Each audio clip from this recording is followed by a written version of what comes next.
একটা hearing notice generate হওয়ার পর সেটা ভোটারের কাছে পৌঁছানোর আগে অবধি মিডিলে কিছু প্রসেস রয়েছে।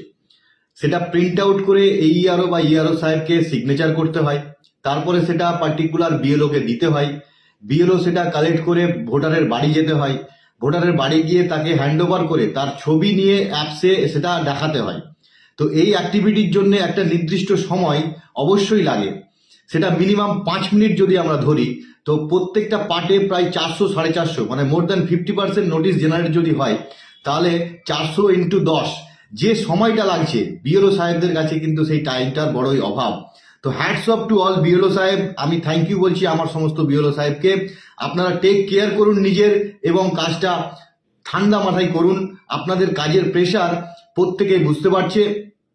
তো আমি পার্সোনালি আমার যে বিএলওরা আছেন, আমার ব্লকে যে বিএলওরা আছেন, তাদেরকে আমি থ্যাংক ইউ সো মাচ বলছি। আপনারা নিজেদের টেক কেয়ার করবেন। আপনাদের যে কোনো সময় কোনো অসুবিধা হলে আমাদের নিঃসন্দেহে ফোন করুন এবং আমাদের জানান।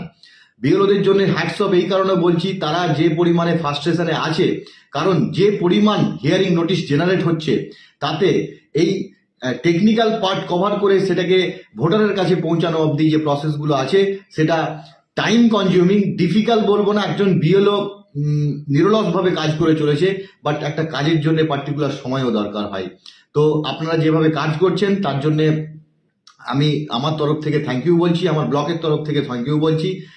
সবাই সাবধানে কাজ করুন, আর যখন যে যাভাবে যা অসুবিধা হবে আমাদের অবশ্যই জানাবেন।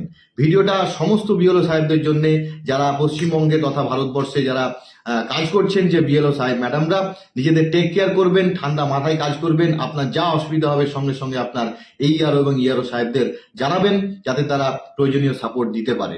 কারণ ভোটার্সরা স্বাভাবিকভাবেই খুব প্যানিক আছে এবং এক্সস্টেড আছে। তারা বিভিন্ন টাইপের নোটিশ দেখে তারা মেনে নিতে পারছেন না, তার জন্য প্রথম রাগটা বিএলওর ওপর উঠছে।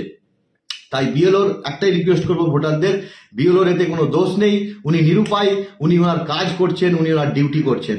তাই প্রত্যেকটা ইলেকশন অফিসিয়ালদের সঙ্গে কাইন্ডলি আপনারা সহযোগিতা করবেন, যাতে এই এত বড় এক্সটেন্সিভ অ্যাক্টিভিটি আমরা একযোগে কমপ্লিট করতে পারি। সবাই মিলে কাজ করলে কাজটা ইজি মনে হবে।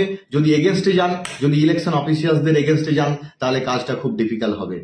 আপনাদের আন্দোলন গণতান্ত্রিক পদ্ধতিতে আপনারা আন্দোলন করুন। ইলেকশন অফিসিয়ালস বা ইলেকশনস বা সরকারি অফিস বা সরকারি যারা কর্মচারী আছে তাদের ওপর অযথা কোনো প্রেসার ক্রিয়েট করবেন না, আর বিএলও সাহেবদের ওপর তো একদমই নয়। থ্যাংক ইউ সো মাচ, সবাই ভালো থাকবেন। ভিডিওটা শেয়ার করুন জনগণের স্বার্থে, জনগণের জন্য, জনগণের দ্বারা।